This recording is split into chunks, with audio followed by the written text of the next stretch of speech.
So this is a little brief video of our ES1000 Steelhead Marine davit, which is installed on a 48-foot Katie Krogan trawler.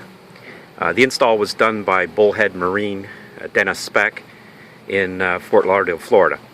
We're having a few problems with the crane. It's now 6 years old, so it's not surprising that we do need to service it. But much to our surprise, when we came up to look at the flange here on the top deck, we found that these bolts, as you can see, are not even threaded in or through bolted through the deck as per the installation manual. They were just glued in place.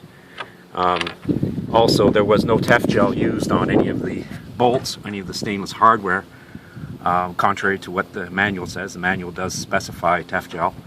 Tef-Gel was not used on this installation, so we've got all kinds of problems with corrosion that was hidden from view by a cover. There's a cover that goes over this portion of the crane. Now we're going to move downstairs and show you another problem that initiated this whole issue with the bolts and the corrosion. So as you can see here, we're on the lower deck in the cockpit. This is a aluminum flange, which is called a step flange, which inserts inside of the standpipe. And our problem here was that the flange was coming loose from the deck. The manual states that the flange should be through bolted. This one was not. We cannot get at the bolts because, again, Tef-Gel was not used and everything is seized, including the set screw, which was in here to prevent the standpipe from rotating. We had to drill that out. After we drilled that out, we felt that we could probably separate the flange. Well, the flange just broke when we tried to separate the flange from the standpipe.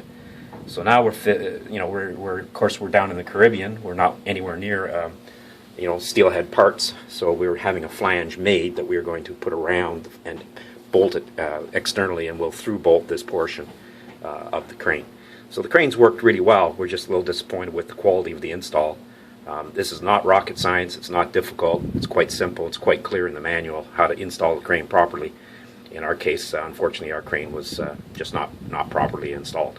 So there you are. There's our issues with our steelhead crane.